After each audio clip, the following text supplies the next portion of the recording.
Volvemos después de nuestra pequeña tanda. Y bueno, otro de los temas que queríamos charlar en el día de hoy tienen que ver con el aumento de la morosidad y la cantidad de personas que no están pudiendo pagar las deudas que fueron adquiriendo. Récord, diríamos, récord de morosidad en las familias argentinas. Casi 6 millones de personas.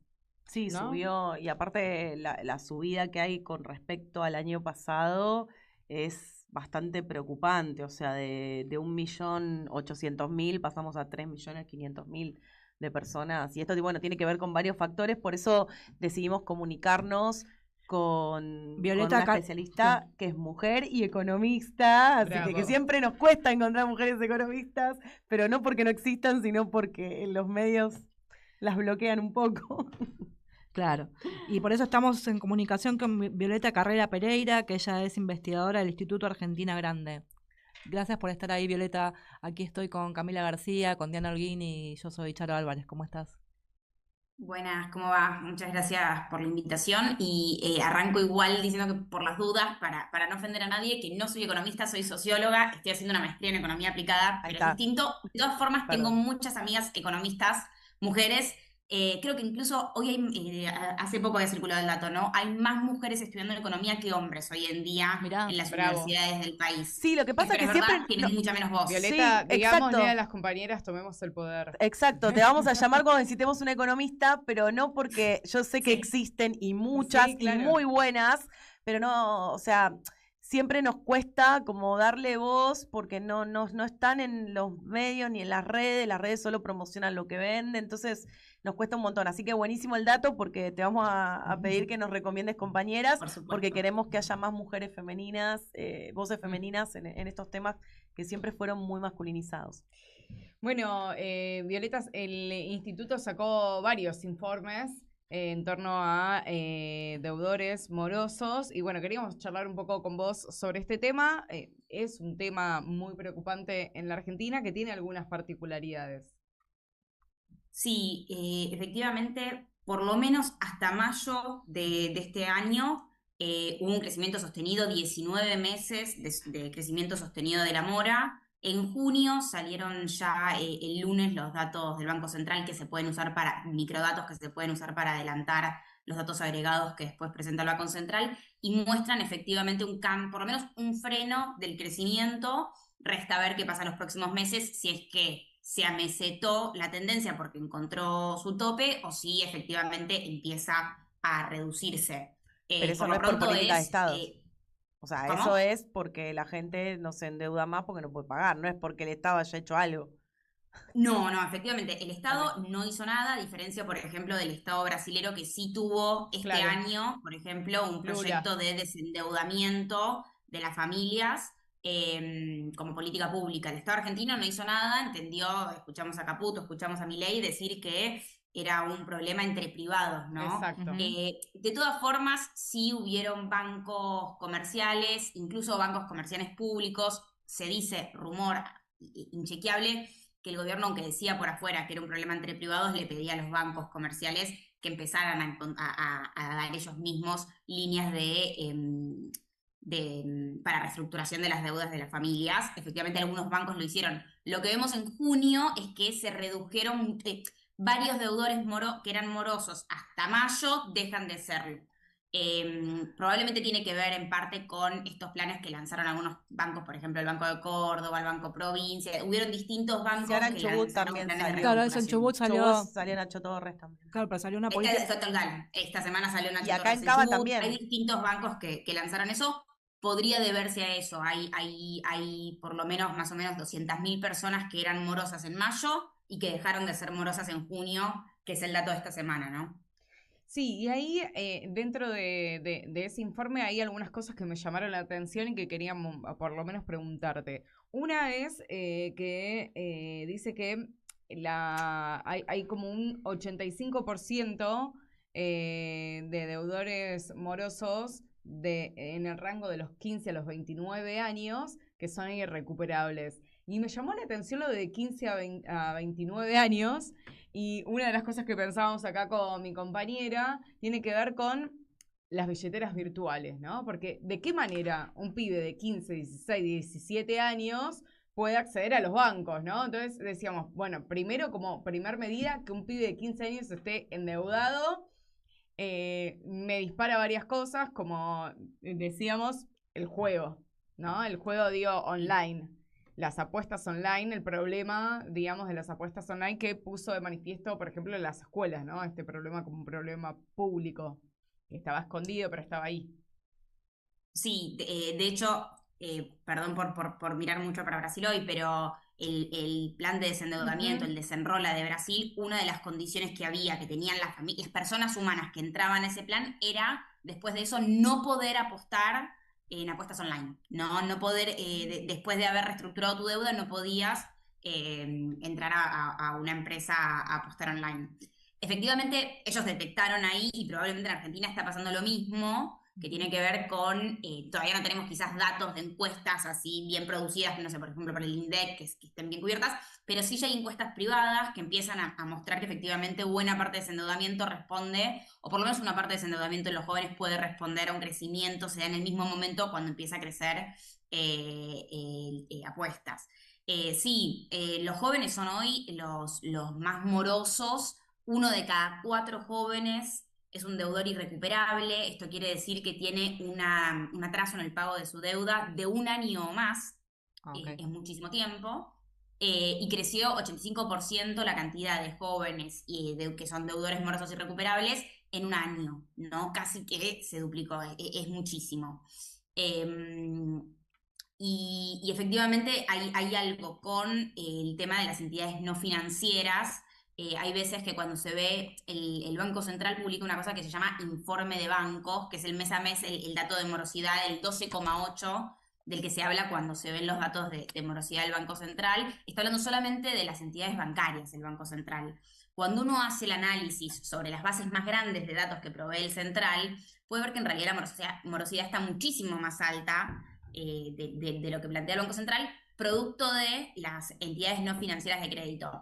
¿A qué nos referimos cuando hablamos de entidades no financieras de crédito? Hablamos de las fintech, por ejemplo, pero también hablamos de otro tipo de endeudamiento que tiene que ver, por ejemplo, con la venta de electrodomésticos financiadas por las casas que venden esos electrodomésticos, como puede ser Frávega, Coppel, Megatone. Hoy en día, esas casas que te venden electrodoméstico y te lo financian sin que tengas que usar una tarjeta de crédito, son las que tienen una tasa de morosidad más alta.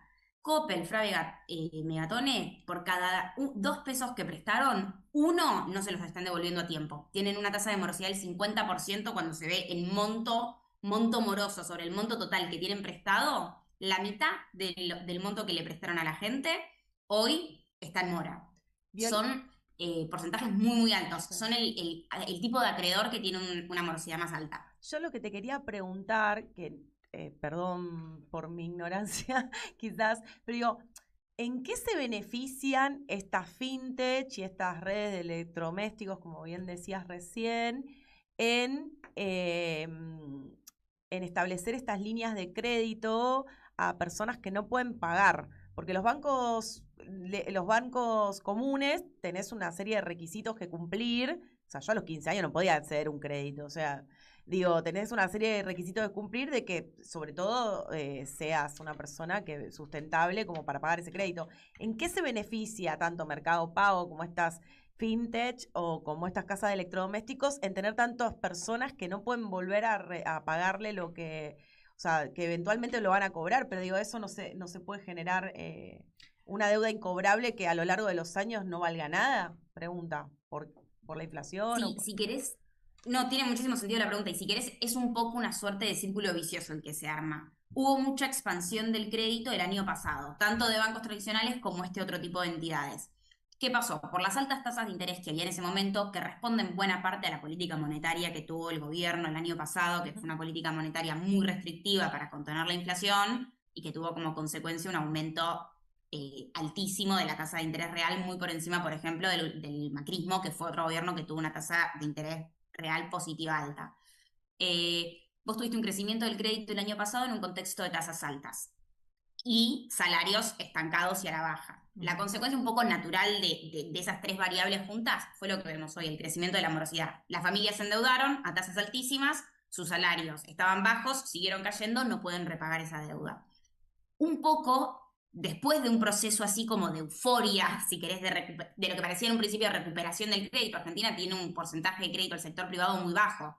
Entonces, este tipo de acreedores trabajan de dar crédito. Después de esa euforia donde parecía que había una recuperación, comillas, comillas, del crédito en la Argentina, te sube la tasa de morosidad, es muy difícil después que esos acreedores dejen de dar crédito. ¿Por qué? Porque si frenan ese proceso de darte el crédito o de buscar nuevos deudores, no tienen ingresos para poder seguir funcionando. Digo, por poner el ejemplo más claro, que son las casas de venta de electrodomésticos. Las casas de electrodomésticos hoy se encuentran con tasas de morosidad muy, muy altas. ¿Qué hacen? ¿Dejan de vender electrodomésticos financiados? Si dejan de vender electrodomésticos financiados, muy probablemente caen mucho las ventas, tienen que cerrar. Un poco, si querés, es de vuelta, como desde el principio, un círculo vicioso. Estás en la mitad de un círculo y lo que te queda es acelerar, seguir buscando personas. Te crece la morosidad, necesitas cubrir ingresos y los balances de Mercado Pago, de las casas de venta de electrodomésticos, se empiezan a ver cómo el dinero que va a pérdida por mora crece. Pero salís apretando el acelerador, si querés, ¿no? O sea, seguís dando más crédito para que haya más gente que te paga y y en el medio subiendo la tasa de interés. ¿Para qué? Para los que sí te van a repagar a tiempo, los nuevos deudores que te repagan a tiempo, te van a repagar poniéndole una tasa de interés que está contemplando todas esas personas que no te van a pagar. Ok, o sea, es una rueda que va retroalimentándose y se va creciendo como si fuese la crisis de la subprime, más o menos, que un día estalla. Exacto, es muy muy difícil en la mitad de la rueda que una casa, que un acreedor del tipo que sea pueda frenar y decir dejo de prestar. Sí, Porque no tiene necesitas, plata. si querés, los bancos tradicionales son los que la tienen más fácil porque ya están mucho más armados y no tienen otra estructura de negocios que les permite, por ejemplo, bueno, subir el scoring que tenés que tener, pero hacen negocios por otros lados.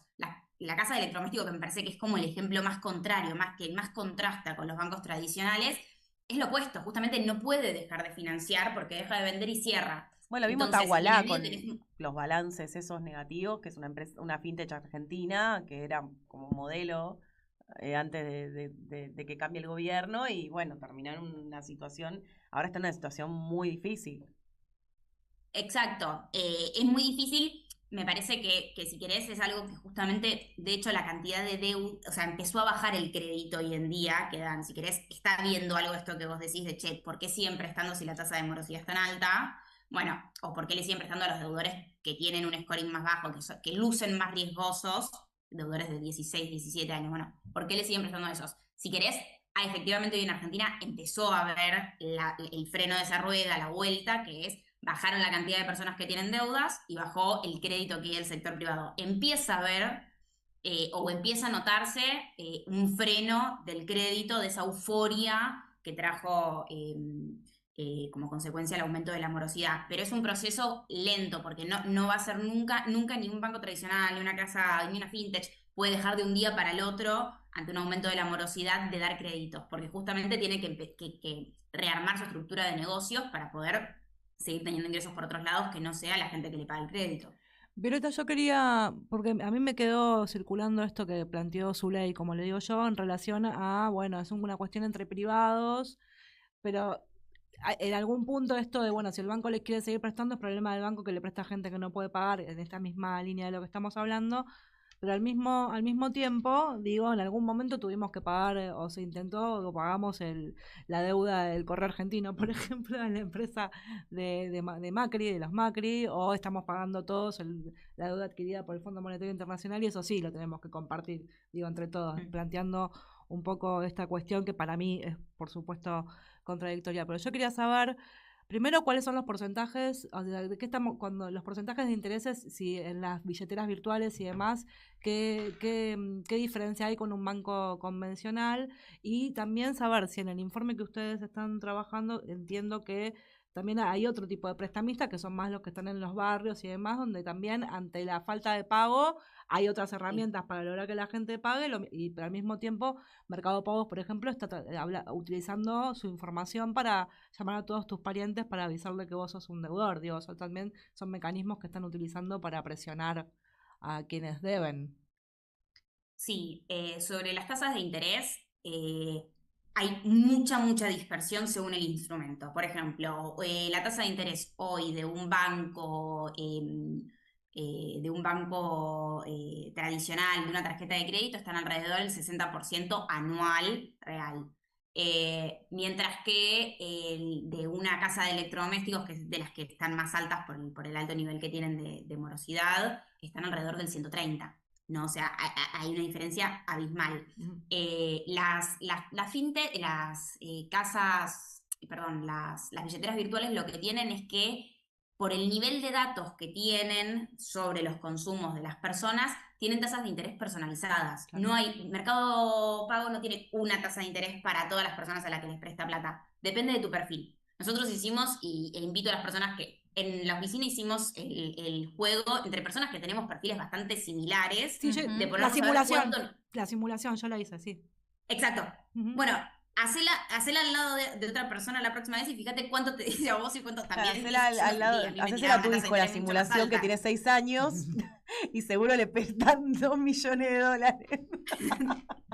Pero es interesante. Cuidado. Es interesante lo que decís, porque es algo que la gente desconoce. Digo, como información, ¿no? Hay algo, estaría bueno, ahí ya les tiro a ustedes como en esos cuadritos que suelen hacer más didácticos para la difusión, ¿no? Y para la pedagogía, ¿no? De ciudadana. De poner este dato me parece interesantísimo. La billetera virtual en realidad te da una tasa a vos particularísima y utiliza tus datos y sabe cuánto consumís, porque todo pasa por ahí. Al mismo tiempo, una pregunta que también estábamos pensando con Cami en la previa, era la falta de regulación, ¿no? La falta de normativa, sobre todo en la parte de billeteras virtuales, porque los bancos están muchísimo más regulados. Sí, totalmente. Sí, sin lugar a dudas. De hecho, algo que se sobreentiende de lo que venimos hablando, pero por las dudas, la tasa de morosidad, cuando comparás bancos contra entidades no financieras de crédito, hay una diferencia abismal. Las personas que tienen solamente, es decir, no tienen deuda con entidades no financieras y con bancos. Las personas que solo tienen con bancos tienen una tasa de morosidad de alrededor del 9%. Las personas que solo tienen con entidades no financieras tienen alrededor del 20% de morosidad. Claro. Digo, hay una diferencia muy grande. Después tenés personas que tienen con bancos y con entidades no financieras. Pero digo, para poner los dos extremos, gente que solo se endeudó con el banco y gente que solo se endeudó con otro tipo de acreedores. Probablemente personas que no pueden acceder al sistema bancario, ¿no? Bueno, buena parte, creció un montón la morosidad en el sistema bancario también, pero las personas que están más con situaciones más graves, más acuciantes, son las personas que tienen deuda solamente con entidades que no son financieras.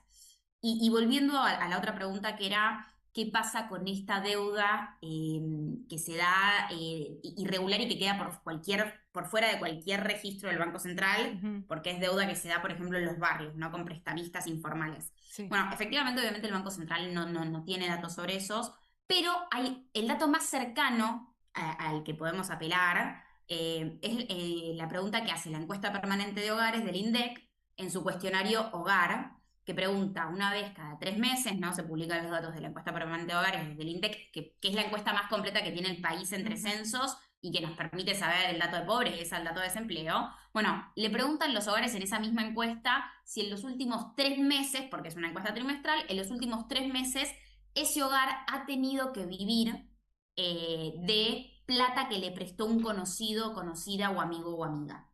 Digo, si querés, ahí tenés un termómetro de qué está pasando ahí. Hoy en día el 16% de los hogares argentinos vivió en los últimos 3 meses de plata que le prestó un conocido, conocida, amigo o amiga. Estamos hablando de hogares, no de personas, ¿no?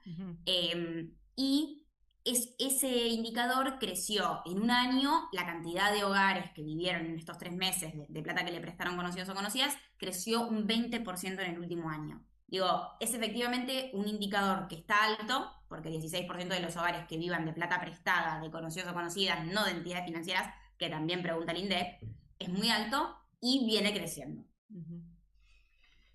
Yo tengo una pregunta más, pero se nos acabó el programa. Violeta, te vamos a pedir que vengas. Así de una.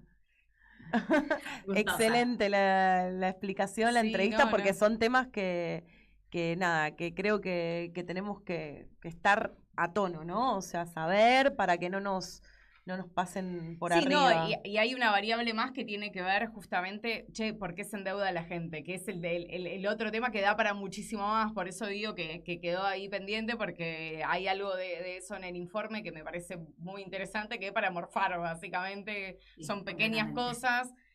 Bueno, nada, da para muchísimo más, pero te agradecemos un montón que estés acá con nosotras. No, muchísimas gracias. Y la a próxima ustedes, te un venís placer. acá a la radio. Por supuesto, un gusto. Dale. Gracias, Violeta. Nos vemos. Chao, Chau, chau. Bueno, hablábamos con Violeta Carrera Pereira, ella es investigadora del Instituto Argentina Grande. Y bueno, nos quedaron, como decía ahí, algunas preguntas más para hacerle, pero hubo un montón de datos que me parecen súper interesantes. Súper, Aparte ahora ya sabemos cómo vamos a seguir viendo la variación. Ahora ya Claro. tenemos que mirar. Así que nos están escuchando también, si se meten en el No, encuentro pero creo que permanente las de hogares, mujeres también tenemos la responsabilidad ver de que- saber estas cuestiones económicas financieras, porque Obvio. a veces como que decimos, ay, no, esto no entiendo nada, no, viste, compro dólares, no invierto. Hay unas Mujeres pibas, financieras. No, hay unas pibas que, ¿cómo se llaman? Hablemos de plata. Sí, Bueno, yo creo algo que así hay que hay que empezar, llamarlas. Sí, hay Bueno, que en empezar a fin. hacer eso. Bueno, Y unas amigas economistas de Violeta, de paso. también. Bueno, y esto, la verdad que queríamos abordar estos dos temas.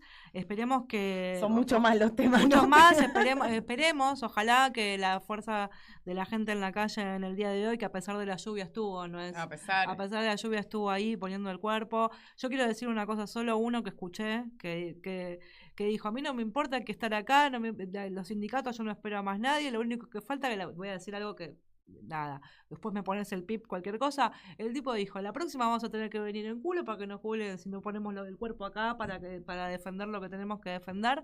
Sí, escuché mucha gente que fue sin ningún tipo de bandera partidaria y demás, y eso me parece que puede ser un punto de No, es que inflexión. para mí Porque es una unión que es un tema que unió un montón de cosas y todos hicieron referencia a la bandera de la Argentina, digo, un montón de cuestiones que me parece que está bueno empezar a ver como un punto de Sí. inflexión. Espero, quizás es una cuestión aguante de Licha esperanza. Martínez que volvió que volvió a defender en Instagram. Te amamos, Licha. Si nos estás escuchando, te amamos con todo nuestro corazón. Sí, mucho. Bueno, chicas, nos vemos el jueves que viene. Gracias por escucharnos, gracias por estar. Y bueno, ojalá que la semana que viene nos relaje un poquito. No, este país Nunca hay nunca. un programa relajado. Nos vamos con Trueno. Gracias, Aye. Nos Sí, vamos gracias, con el genial. tema de Trueno y los esperamos el jueves próximo. Si Adiós. preguntan quién soy, qué llevo, a dónde voy, de Tierra Santa. Soy de donde nací, donde voy a morir, mi Tierra Santa.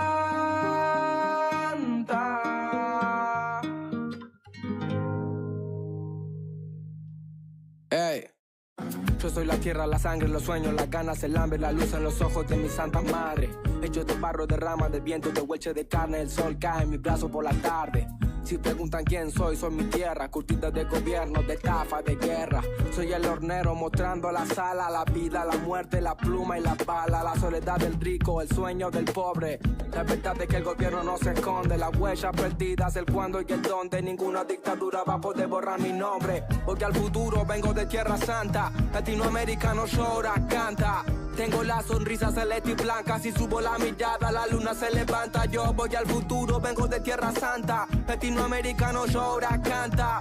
Tengo una sonrisa celeste y blanca, si subo la mirada la luna se levanta. Mi cicatrices, mi historia, mi fama, mi gloria, mi pena por panas desaparecido, memoria. Va por los guachos, carnales, puñetas, gurises, chapales, al mundo le tiembla el piso por la euforia. Busco la paz en Bolivia, las calles de Chile, me busco en invierno el aguardiente de Colombia. Vengo del barrio del tango y llego al meridiano para borrar con la mano la línea divisoria.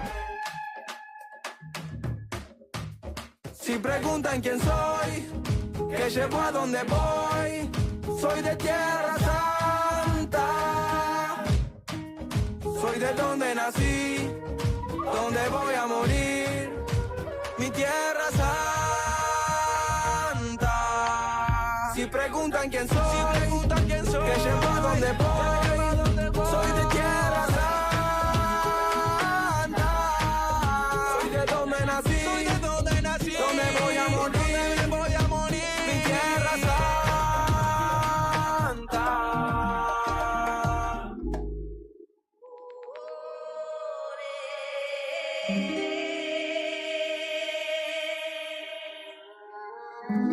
preguntan quién soy, soy de tierra. Yo vine al mundo a defender mi tierra, soy el salvador pacífico en la guerra, me voy a morir luchando, estoy firme como un venezolano, soy Atacama, Guaraní, Cochabamba, Tucano. Si quieren tirarme el país, lo levantamos. Los indios construimos los imperios con las manos. Voy al futuro, vengo con mis hermanos, de diferentes padres pero no nos separamos. Soy el fuego del Caribe y un guerrero peruano. Le doy gracias a Brasil por el aire que respiramos. A veces pierdo, a veces gano, pero no es en vano morirme por la tierra que amo. Y si los de afuera preguntan cómo me llamo, mi nombre es latino y mi apellido americano. Si preguntan quién soy, qué llevo, a dónde voy, soy de Tierra Santa. Soy de donde nací, donde voy a morir, mi tierra santa.